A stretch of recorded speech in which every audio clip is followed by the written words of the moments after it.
आगामी विधानसभा चुनाव को लेकर वीआईपी पार्टी बिहार में जोनल मीटिंग कर रही है। आज यह कार्यक्रम मोतिहारियों के गांधी सभागार में आयोजित हुआ, जिसमें वीआईपी सुप्रीमो मुकेश सहनी, राष्ट्रीय सचिव वरुण विजय शामिल हुए।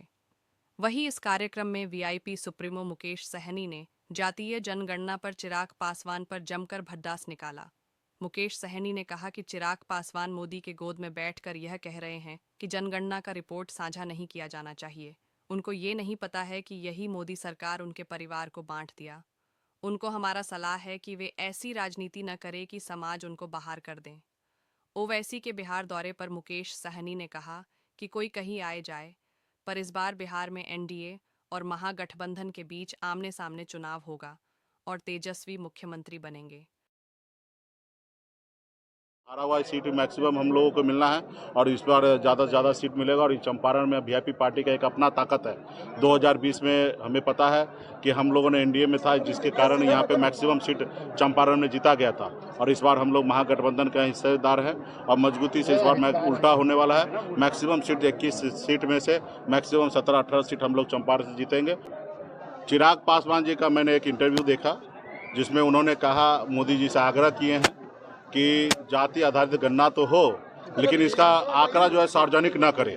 तो मैं वही चिराग जी को मैं कहना चाहता हूं कि आपके स्वर्गीय पिताजी ने खून पसीना बहाकर बहुत सालों तक लड़ाई लड़ा।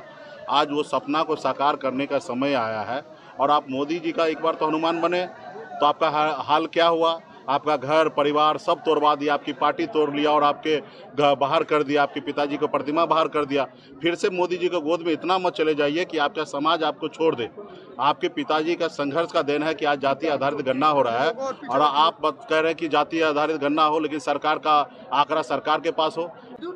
चिराग जी को कहा कि भाई आप भी पिछड़ा का बेटा है, हमारे भाई हैं। स्वर्गीय पासवान जी को हम लोग अपना अभिभावक मानते थे। हम चाहेंगे कि आप भी राजनीति कीजिए, अच्छी तरीके से राजनीति कीजिए, ऐसी राजनीति कीजिए जिस राजनीति में आपके समाज आपको हीरो माने, नेता माने। आप ऐसे स्टेटमेंट ना दीजिए जिससे आपका समाज आपको दुश्मन मान ले। ओवैसी साहब उनकी पार्टी है, स्वतंत्र है, लेकिन बिहार के जितने भी समाज के लोग हैं वो जागरूक हो चुका है। अभी अपना इस बार वोट कोई खराब नहीं करने वाला। 2 धारा की लड़ाई होगा, उसमें 2 धारा में एक होंगे कि महागठबंधन को जिताने के लिए खून पसीना बहाने का काम करेंगे और एक होगा कि जो सरकार में उनको जिताने का काम करेंगे। लेकिन वो आज सरकार में जो लोग हैं उनका भी कार्यकर्ता मान रहा है कि अभी हमें किसी भी हालत में हमारी सरकार लौट के नहीं आना है, महागठबंधन की सरकार आना है।